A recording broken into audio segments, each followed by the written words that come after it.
FM.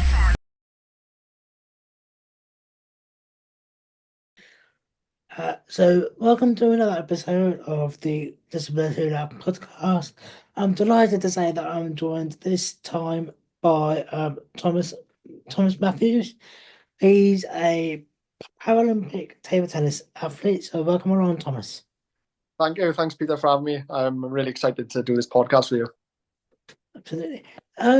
I first noticed you when you did Alan Fowler's podcast Yes. Yeah. before the games. Oh, right. Yeah. Yeah. I spoke to Andrew just before going out, which was really nice, to be fair. Oh, yeah, absolutely. So, that's quite good. And so, as it's all about disabilities, you weren't born with a disability, let's No, say. No, not at all. No. no. Talk to me about your early years being able-bodied. Life was easy, I suppose.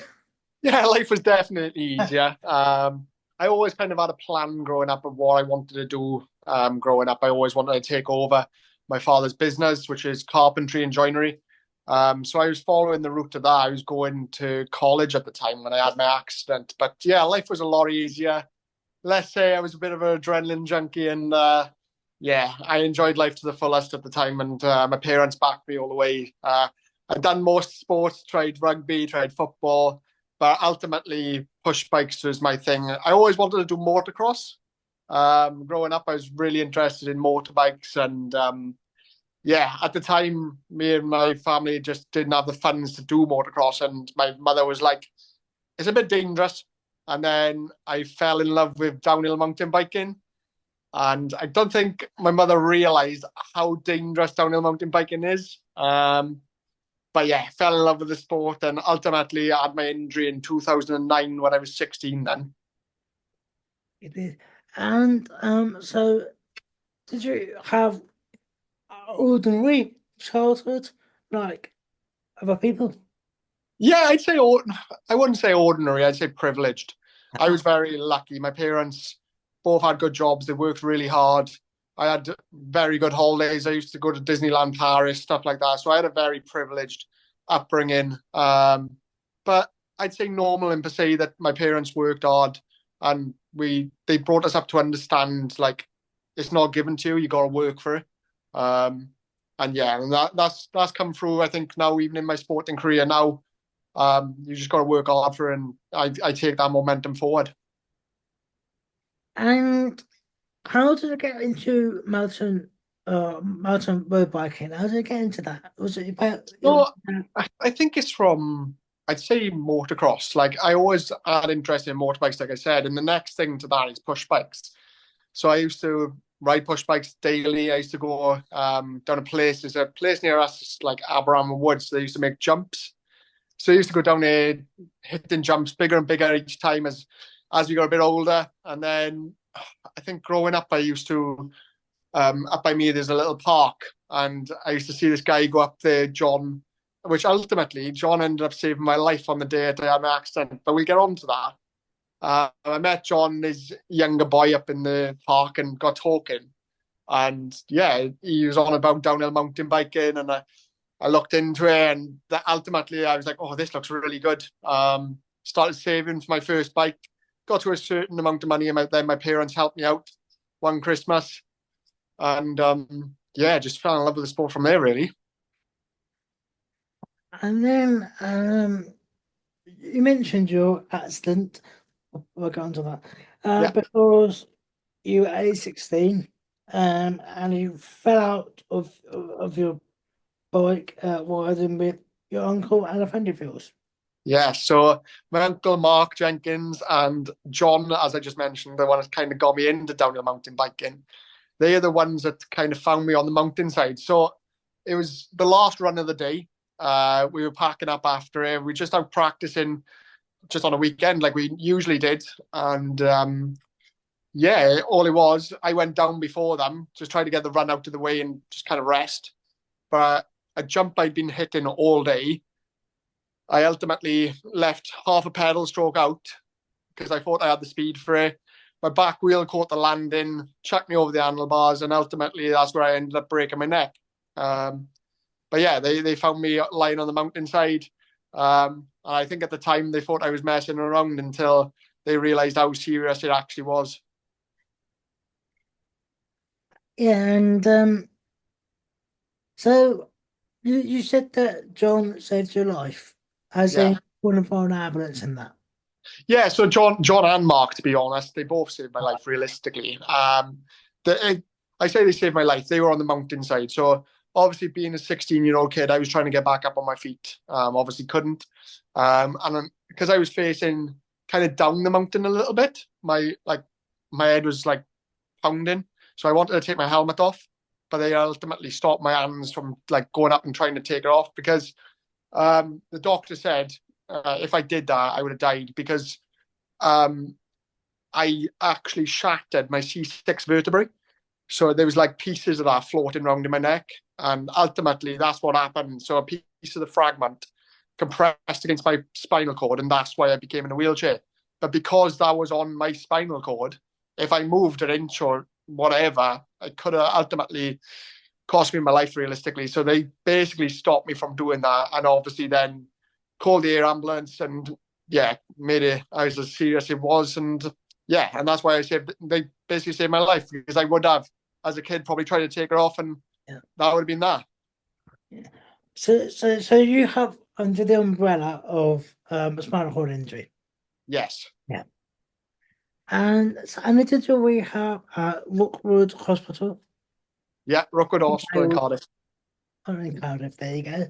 And so what so obviously the surgery or whatever it was successful and how long was rehab?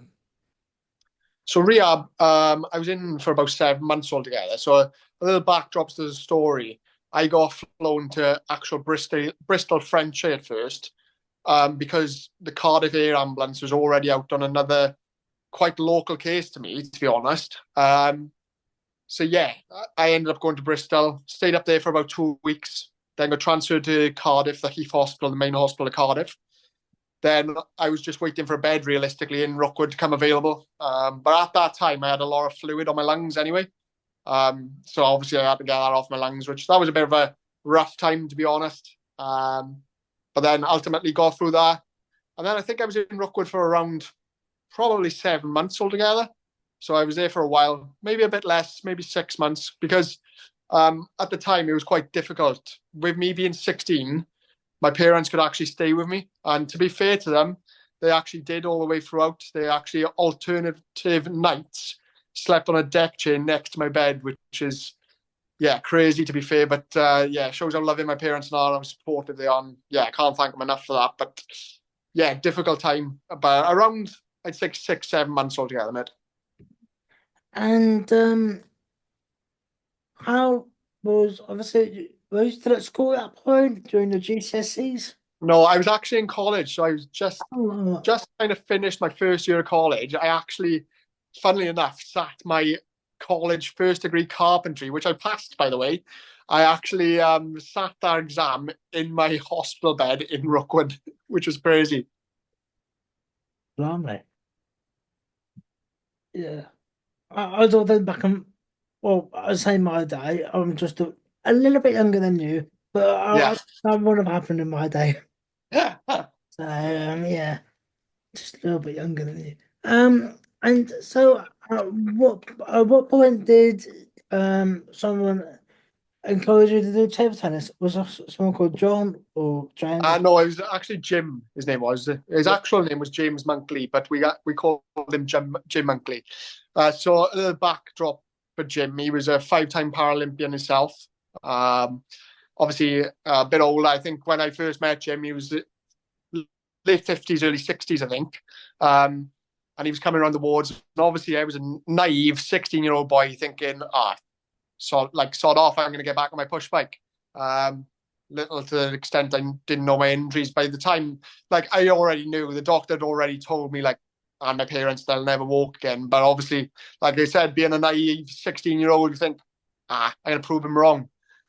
Um, but actually, Jim kept persisting and persisting. And in the end, I literally got up just to basically shut him up. That's the politest way of putting it.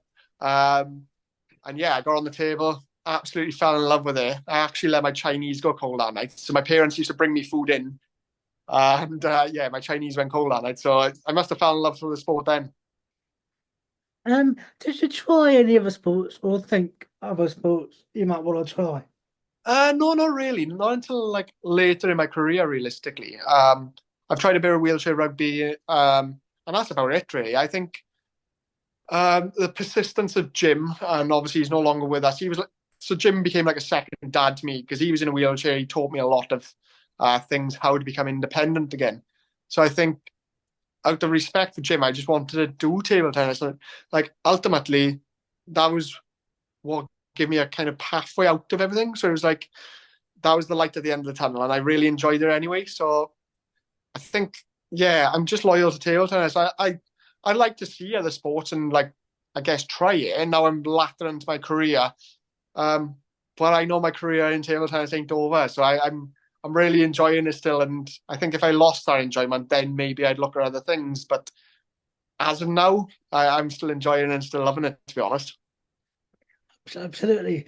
And so, what was Jim doing at the hospital? Was it like some sort of visit to the wards or? Yeah, so he's a part of a thing we got in Wales. It's called Disability Sports Wales. They're a charity-run organisation, but ultimately what they do is get disabled people in Wales into sport. And little did I know, Jim was kind of a chairman on that board. So he used to come in, literally just trying to get people into sport and like not into the Paralympics, say, more just to kind of get people active, I guess. But he did have that pathway as well. If you wanted to go a bit further, you could. So obviously, me being young, he seen me and was like, "Oh, maybe you could." But there was two of them. So Jim was the main one for me per se. There was another guy called Anthony Hughes also, which is no longer with us sadly. He was more athletics and kind of swimming side. But both of them, to be fair to them, to give them credit, they did a very good job of getting a lot of Welsh athletes involved in sport. And so in your hospital's the state, um,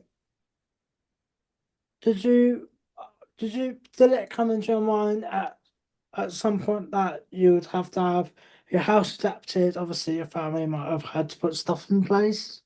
Yeah, definitely. So I was once again quite lucky with a charity called Aspire. They've actually have a bungalow in Hirwine, which is very close to my actual house. It's about 4 miles away. So we had that, and when my house was getting adapted, I was able to move out of hospital to stay there, which was a fully adapted bungalow, and I can't say thank you enough to them. But obviously, we were waiting for grants and stuff off the council. Like I said, we were privileged. I meant like my parents worked hard for what we got. We haven't got like per se money to just do this, do that. So we were waiting for grants off the council and stuff like that, which obviously takes time. Um, and yeah, I think it took about a year maybe before I actually moved back into my family home. So yeah, that was a bit difficult waiting around, but I had obviously a good family around me, good friends to get me through that time realistically. Good. And how did you know about the Paralympics before your injury? Were you aware of it? Just watch. So funny enough, no, I didn't. I'd absolute no knowledge at all of it. And that's why I'm quite good at the Paralympic movement now that it's becoming bigger, it's more mainstream, and a lot of more people are seeing it. I think London 2012 was the turning point for it. I'm not being biased, but Britain did it right, and we showed the world that we are a part of that elite sporting generation. I think it was London 2012. Well, it's not. I think I know London 2012 is the thing that turned my head to be like, I can do that. So I started my career around. I got internationally classified in 2013. So it was like, what's that? 3 years, 4 years after my injury. So I had a bit of a break after Jim got me involved and stuff, and I kept in contact with Jim most days. But I think when I came home originally, it was more like I need to get back to some sort of more normality, like being around my friends, um, around my family a little bit. So I ultimately got to the age where I could have a mobility car. I had a mobility car off the scheme and started going out driving, and then done all the youngster stuff, thinking I was a boy racer, and then just started drinking when I got to 18 and going out with my friends. And then ultimately, it came to a point. I watched London 2012, and I was like, I can't keep living my life just drinking and just going out in the car all the time. This is ridiculous. Um, Sounds like and a nice life. yeah, it was just a turning point watching that, mate. It was just like, yeah, I can do this. And I remember, I'll always remember the phone call with Jim. I rang him up and I was like, Jim, can I give her another shot? He's like, yeah, of course. And when I went back in, he was like, I always knew that you'd have to have a break because obviously he'd been through an injury himself, quite similar. Not mountain biking, but he dived into a river up in Brecon and broke his neck. Um, but yeah, ultimately he knew kind of the cycle you needed to go through, where you needed to have that lash out, I guess, and kind of get over your injury. So it probably took me realistically 2 years to actually come to terms with my injury before actually being to be able to go into a kind of elite sport environment. I was actually good. The next question was going to be, then you turned your back on the table tennis after Jim told you about it. I mean, you were back in church. I was going to ask you what happened, and obviously it was the check-in and Yeah, it was the 2012 typical games. lad stuff. Um, Yeah. so how was college afterwards? Did you go back to college or did you graduate from college So after? no, I didn't go back to college, sadly. Okay. Obviously, carpentry is quite a hands-on job. Being a C6 injury, my hands don't actually work. So yeah, there's no chance of me going back to carpentry. Um, which I was quite sad about at the time. Obviously, I really enjoyed doing the woodwork stuff, but obviously the career in table tennis came around, and I'm very lucky and fortunate that I got that now, and that's my full time kind of job. I'm lucky that I'm on UK lottery funding. And yeah, it's a massive thank you to the UK lottery players because without them we wouldn't be able to be full time athletes, and that's where we get the funding from ultimately. So yeah, keep playing the lottery, and a big thank you to them, really. I mean, sorry, just going back a little bit. You said it took about a year before you were able to go back home. So after the 6 month period, did you please stay in a hotel? No, Or- so that's where I was on about the Aspire bungalow. So Aspire was the charity that had a bungalow local to me, which was fully adapted anyway. So that's where I could live per se until my house was absolutely adapted for my needs. Yeah, I've got hearing loss, so No, it's fine. It's all good. I just put it down to that really, just sort of blame that. Um, and then you went back in 2012 for table tennis. You got classified as a C1. Yeah. Yeah. And then you competed then. How far did you get from um an an amateur basically to you competed in the Euro Championships in 2015? So it was like a Yeah. full year. So you must have learned really quickly how to do it all and get progress further. Yeah, I was like I said, I was very lucky with Jim. He had a Paralympian actually training with us. So Sarah Head was involved. She was a woman, female class free. So she was a part of the GB setup, but she used to come and do a little bit extra. So yeah, we had a little group together, to be fair. There's another guy called Ashley Davis. He went to do some internationals, but then had a wife and had a kid and moved on, like didn't do the career I went for. Um, but yeah, I think it's because we had a good structure back home in Wales, where Disability Sports Wales once again supported us. Let us go to international tournaments just to see what it's like and kind of get used to playing. And then I think that's what probably skyrocketed my career.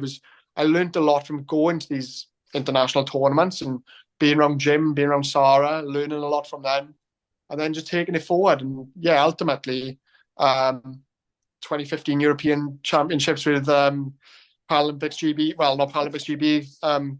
Para table tennis was yeah, kind of a shot in the dark. Really, it was. I'd obviously been playing under their name, GB, when you go away anyway. So yeah, I went there with zero expectations and ended up coming away with a bronze and becoming European champion alongside Rob Davis in the doubles. So yeah, and that's when I ultimately skyrocketed my career and then ended up becoming a funded athlete. And yeah, ever since that, I've been lucky enough to be on the program. I've just, have you got a dog or a cat with you there? I can just saw it in the background.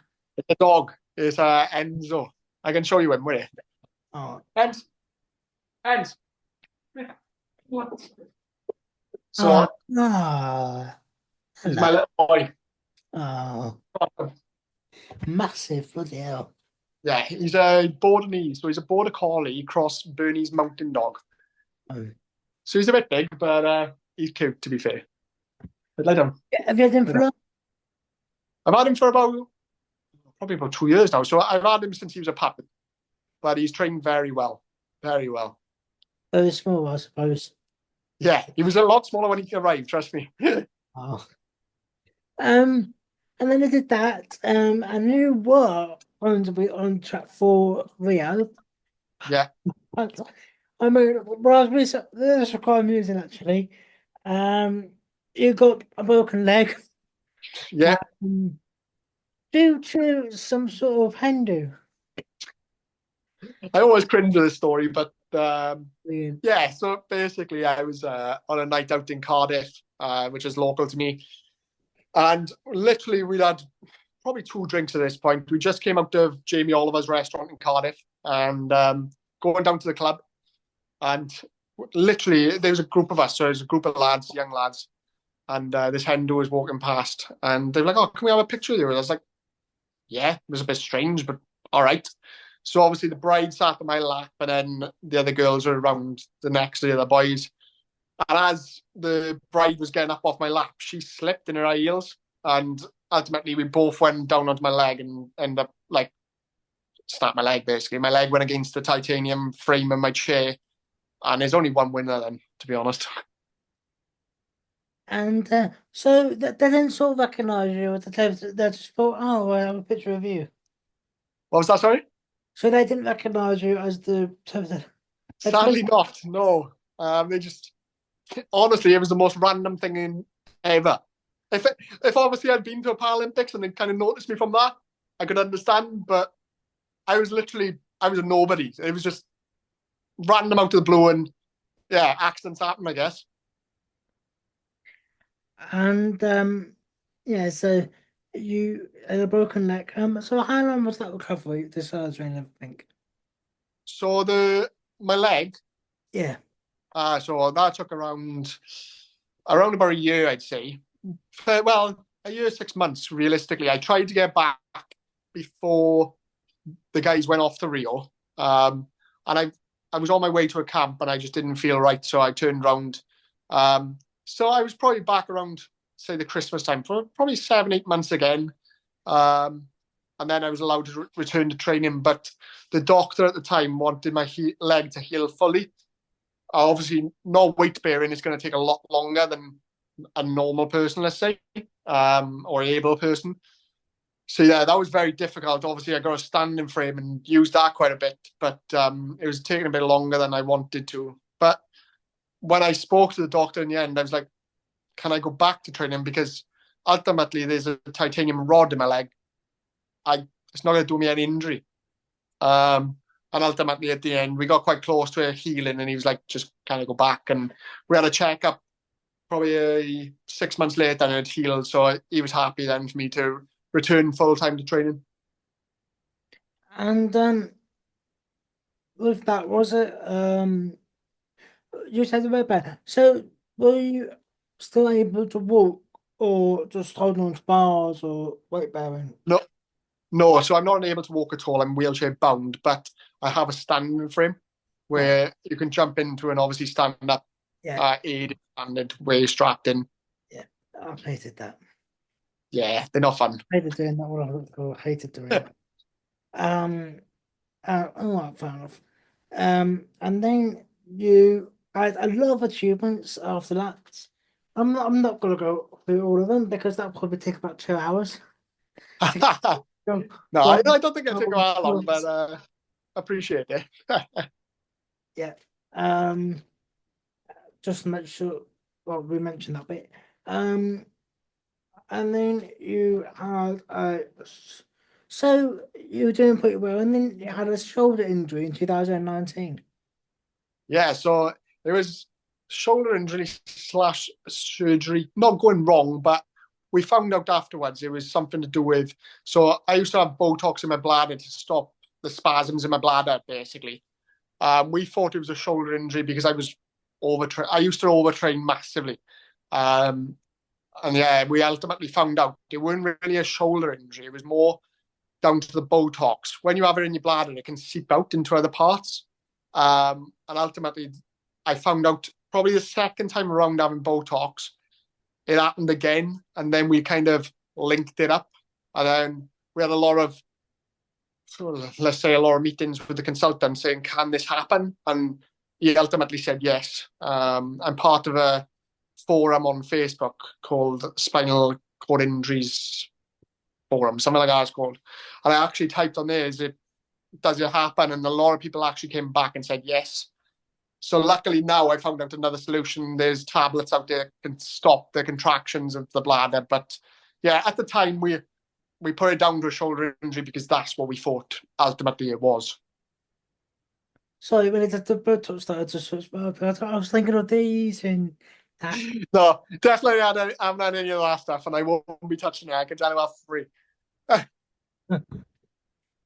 Um, and I put down there, thank God for COVID that happened. Yeah, That's yeah, a lot of people might disagree with me, but in your case, they might agree with me on that one because you had a lot of chances at that point to then regain your fitness for yeah, Tokyo. yeah, 100%, 100%. And we were very lucky and active in what we've done. So credit to Paralympics GB, credit to Sport Wales back home. We literally within 2 weeks of COVID actually shutting down everything, we had tables delivered to our houses, and then they bought us robots. So just to explain a robot a little bit, if you ever watch tennis, it's where the ball will get shot at the player and you ultimately hit the ball back. With table tennis, obviously, it's a smaller table. The robot can direct the ball and it goes straight back into the net. So it's continuous. Like you can keep going for as long as you want, basically. So yeah, we were very lucky to have that and very privileged. And yeah, we were working with our coaches on Zoom every day and Teams. I think everyone got fed up with that by the end of COVID, to be honest. But yeah, we were very lucky. And like we said, I got a chance to regain my fitness. Where I live, I'm very lucky. There's a lot of places where you can go for a push or a walk. I didn't have my dog at the time then, but yeah, I used to go out with my mate, meet up, go for a like 4 or 5 mile push every day. Ultimately, I got a bit stronger from doing that, and yeah, ultimately it paid off in the Paralympics in Tokyo. So if COVID hadn't have happened and it was normal life, would you have still have managed to have gone to Tokyo? Do you think? Yeah, I believe so. I was on the comeback anyway. I was in good form. I felt really good. And to be honest, going into Tokyo, I was in a good place anyway. Ultimately, I'd qualified anyway. So yeah, I believe I would have went to Tokyo. I do feel quite sad for the Japanese people that they couldn't have a per se normal games. I do believe they would have probably triumphed. I would say they probably would have triumphed London and Rio and potentially Paris because they're so passionate people. But I will say the volunteers made Tokyo very special and one to remember. Even without the crowds, it was still an amazing atmosphere by them, and they done the best they could, to be honest. And then it came out. Did you have a similar rules in place for COVID like we did in England, or was it slightly different? No, so it was slightly different. So at the time, we was not allowed to travel over 5 miles, which was a bit per se. A lot of people were breaking that rule, and I got to say, I personally was myself, and I'm not proud of that. But I did have a letter off my commission and like Paralympics GB to say I could actually travel for training. So I was lucky, and obviously I was being tested all the time going into training and stuff. And I was meeting up with my mates because I know he was isolated and it was like you couldn't go anywhere. So I knew it was safe. So yeah, I was quite lucky that my mate was quite close, and we, like I said, we got a lot of places where we can walk, push, and ultimately that was my exercise realistically.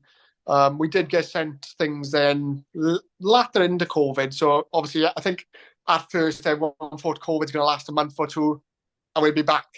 But obviously, it ended up lasting a lot longer than I think everyone expected. And in the end, British Para Table Tennis and Sport Wales got us out. So I don't know if you've ever heard of it. It's a ski erg. Basically, if you've ever been to the gym as an able-bodied person or as a disabled person, there's things called rowing machines. But these rowing machines are basically standing up, so you're constantly skiing. Yeah, so I had a program on that to do off my S&C coaches from Sport Wales and working remotely with them. Yeah, it was tough and challenging time, but a really good time as well. I think for me also, learning as an athlete to understand your body a lot more. Obviously, before COVID, you could see a soft tissue therapist or a physio anytime you wanted, where that wasn't available anymore. It was like, right, you're on your own. We can remotely see you, but we can't ultimately see you. So yeah, it was a big learning curve to understand your body a lot more as well, which has helped me in my career now going forward also. Yeah. And I think the words you're looking for was an exemption Yeah. to, yeah. Yeah. And you went to Tokyo and you got a bronze. Congratulations. Thank you very It, much. um, Crazy time. Crazy time. and how was it with no crowds and just probably having your teammates cheer for you from the sidelines? Yeah. No, it was really good. Like I said, the Japanese people made it what it was. They done a very good job of that.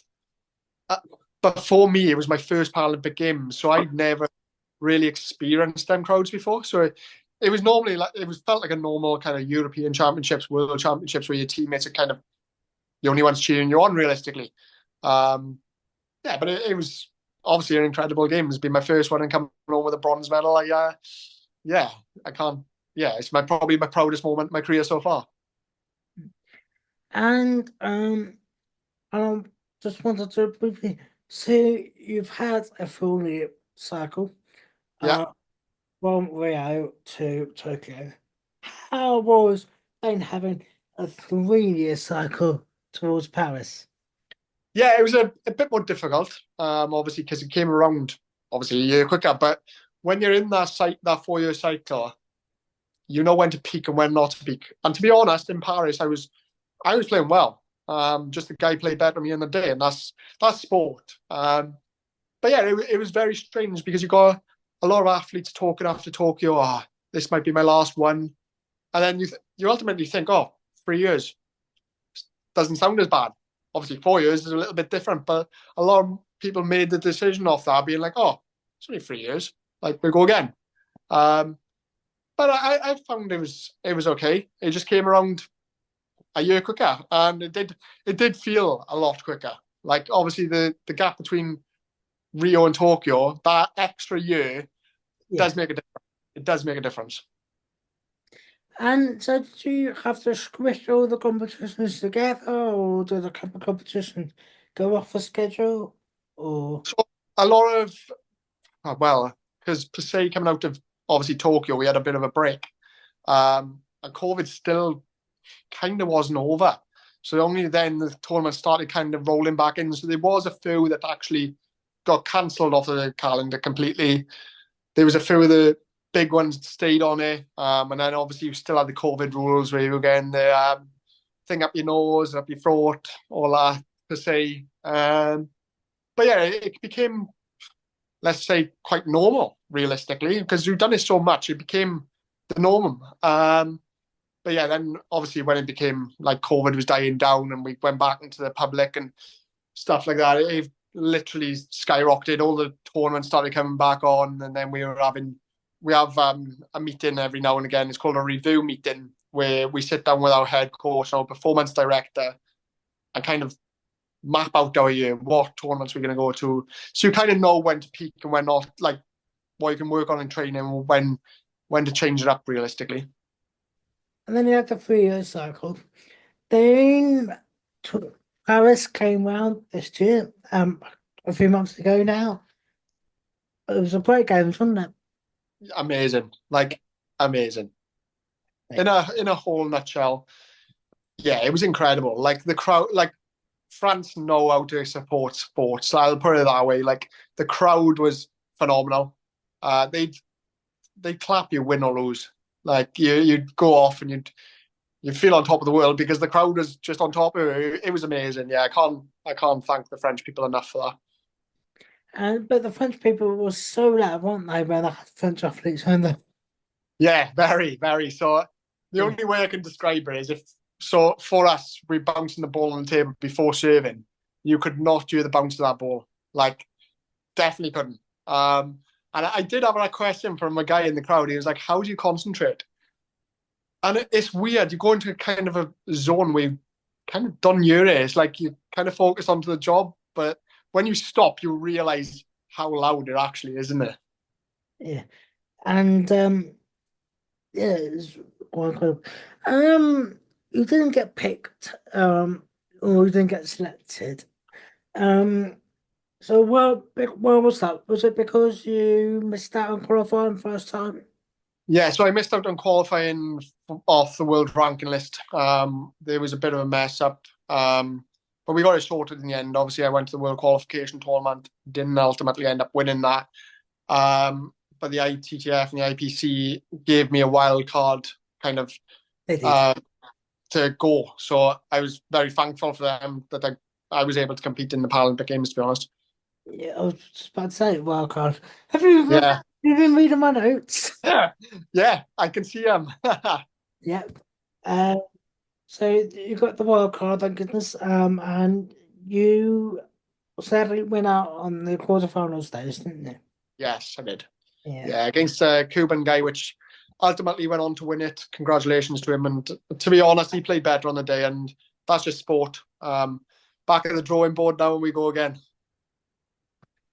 And honestly, I think I did actually. I think I was there when you competed. I saw Martin and I saw Will, Martin will. but I think I missed you when I was. Yeah, I was. So at that point, that was the doubles. So I was Yeah, watching. I was probably on the sidelines watching them. yeah, Uh, so yeah, you probably wouldn't have seen me at that point. yeah. And then you did the doubles as well with. Rob Davis and then Megan Shackleton. Yeah, that's it. Yeah, Yeah, so me and Rob, we've obviously done European Championships before together. We haven't played in a few years because the the doubles has changed a little bit now. It used to be the same class against the same class, where now they got a point system. Um, Ultimately, we had a shot. Obviously, but we didn't just go into it, but ultimately, Korea was too strong for me and Rob on that day, and yeah, we lost that match 3-0. But we ultimately played well together, so that was what we wanted. And then I went on that afternoon with Megan Shackleton, which is a very close mate of mine in the squad, and yeah, we had Australia, which was a tough game. We knew we had our chances, and we just went in there and just said, "Look, let's just play and just see how it goes." And ultimately, we ended up winning that match 3-1, which is incredible. But little to my knowledge did I know I was going to be playing at 8 o'clock that night against Germany, which were another tough side. The first set was quite close, and then they overpowered us a little bit. The classification difference didn't help in our case there.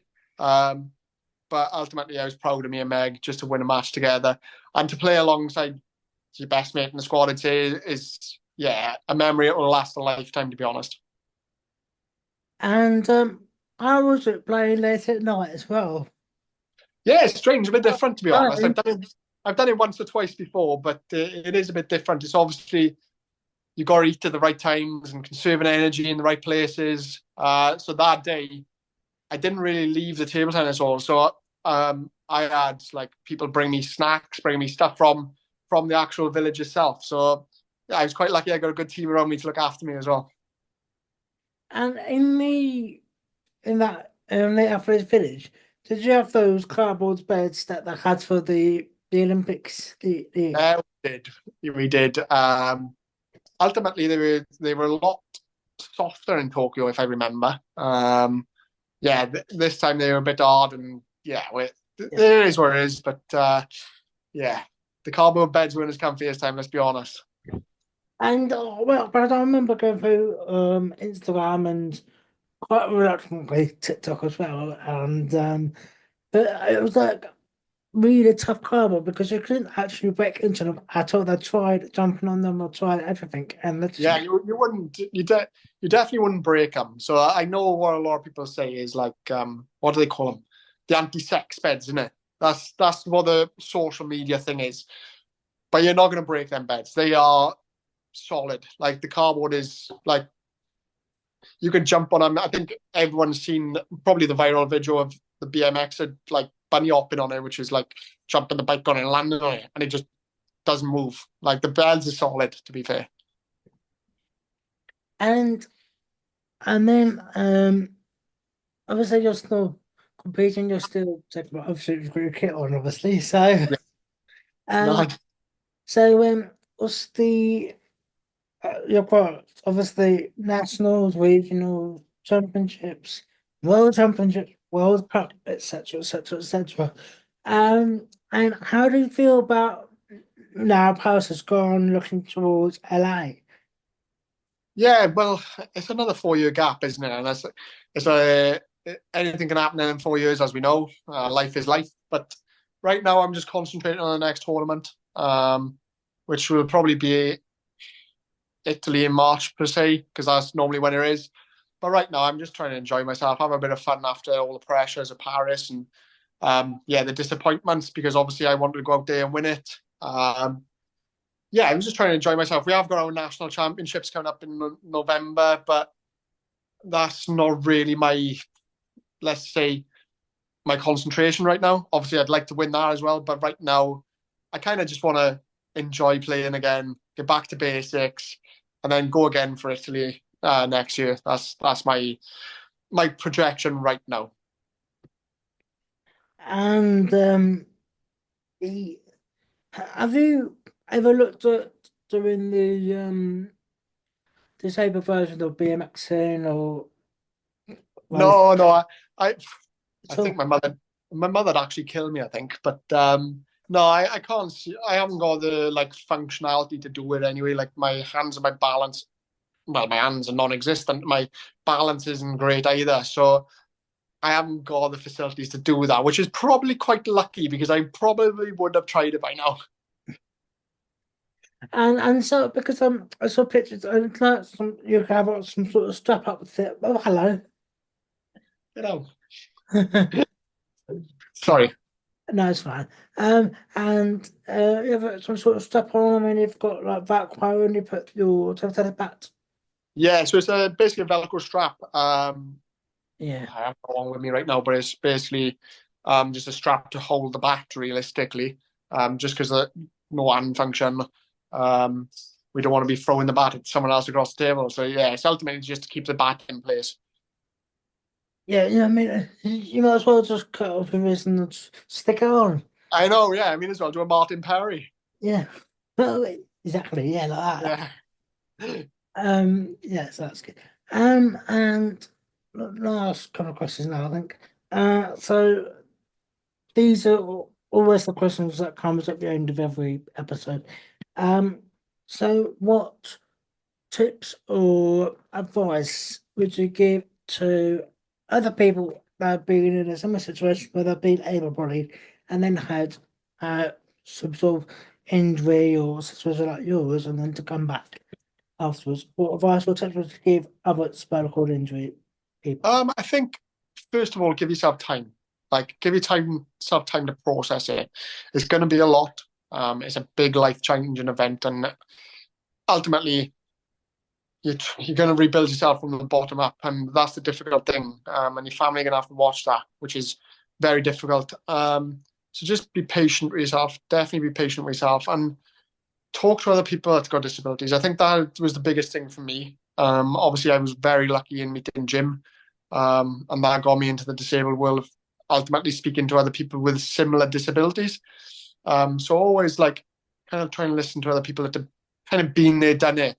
Um, and the other thing I'd say is hospital is hard, but the real learning is when you get home because that's when ultimately you're on your own and you face the challenges yourself. But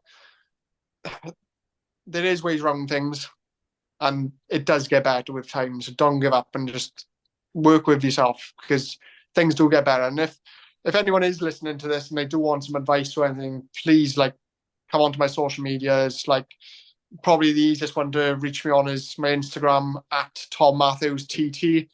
And I'm happy enough to talk about it and like give you some advice if I can. And you've got that verified tick now as well, so you must be happy with Yeah, I that. got that blue tick. Look for the blue tick. I got that blue tick. So yeah, quite easy to find now. Yeah, because obviously I interviewed a few other people last year, and they didn't have a tick before, but I got a tick now. I'm like, oh, Yeah.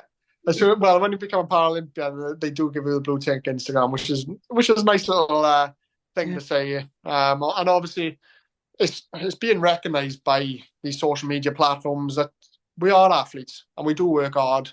And guess we are in the public eye. So yeah, why not?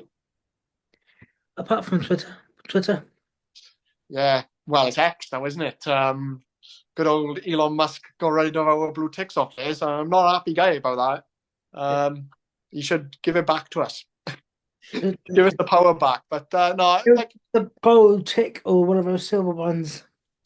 any tick, well, just any verification tick. I think Yeah, for me, there's a lot to do in social media right now. There's obviously, I don't really want to go into it, but there's a lot of hate and bullying and stuff online, which yeah. I don't really agree with. I went through a spell of bullying when I was a bit younger, and it can destroy you as a person. It can ultimately make you as well. Don't get me wrong, but and I'm not saying bullying's a good thing, but there's got to be a way around it. You can make an account within 30 seconds to a minute. It's ridiculous. Like, why is there no verification? Like, let's say when you sign up to, I don't know, certain things where you've got to give your phone number and you get a text or um, your passport or driving license. Why can't we have a system where you've got to have that to sign up? Because, all right, ultimately the numbers will go down because there's not that many people in the world, as many as there is on social media. Well, But ultimately, at least you know who that person is sending that comment, and it makes it a lot easier for, per se, that social media platform to follow it up or let the police follow it up or the social services. It's a bit ridiculous in my eyes, but yeah, that's for another conversation. that's a good point. That's a good idea, actually. That's a very good valid point. So, Yeah, it's just annoying that there's so much hate in the world when ultimately we are we come together for sports like World Cups, stuff like that. Everyone supports everyone, and then it's back to all the hate and yeah, I just don't agree with it. There's no need for any of it. no.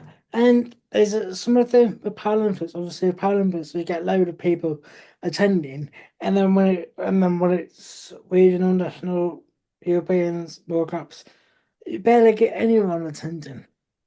No, yeah, you don't, and that's obviously the hard bit. Obviously, we're not massive. It's getting better. Don't get me wrong with the um coverage we get from Channel 4, stuff like that.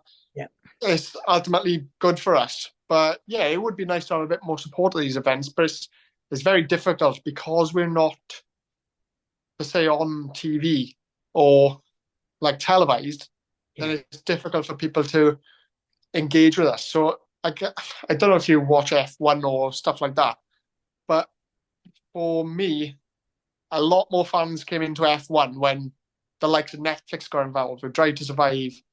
Then there's a lot more fans. So as soon as you got that media spotlight on it, that's when it becomes a bit more, oh, I want to go and watch this. So it's just getting out there a little bit more and trying to promote the sport and promote para sport in a likely event. But it shouldn't be happening every 4 years. It should be more often. Like obviously we got the athletics, which is televised now, the World Para Athletics, which is amazing. But there's a lot more sports out there that doesn't get that limelight, and they should have that limelight because ultimately athletics might not be the choice for someone. It might be, let's say, bocce, bowls, table tennis. There's a lot more other sports out there that need the limelight. Yeah. And that's what I'm trying to do at the moment with all these videos of different sports and my obviously they said there's one on Down syndrome football.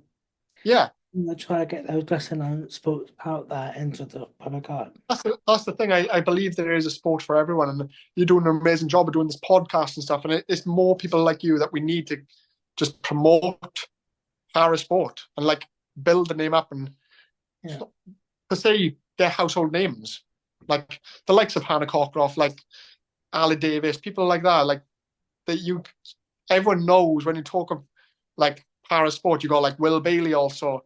Oh, is that the guy who jumped on the table? The one on Strictly? Yes. Great. Like that's what we need. We need more people in the limelight to promote the sports. Yeah, exactly. And I don't know how many views you're going to get for this one, but we'll see. If it's one or two and we help one or two people, that's enough for me. Like I said, obviously my social media handles are open as well. If anyone does want to message me about sport or trying to get involved, I'm more than happy to show them a direction, if possible, if I can, into a sport. Going towards LA, you're going to avoid the clubs and try not to fall over whilst having a handy. Yeah, we won't be going anywhere near any clubs. Luckily, I'm a bit older now, so I'm 32, so I don't really enjoy the club as much. I do enjoy going to my local pub, the Beehive in Aberdeen, but apart from that, I won't be going to any nightclubs anytime soon. And if you do see me in there, get me home. Yeah, well, there you go, guys. If you see me in there, get him out of there. Definitely, please do. Yeah. And so, yeah, I mean, and well, that's what I ever think. But thank you so much for coming along, Thomas. It's been great to see you and to hear more about your career in more detail and everything else. Thank you very much. Thank you so much for having me on. I really enjoyed it and keep doing the good work because, you're spreading para sport and that's what we need. Thank you. Cheers, man.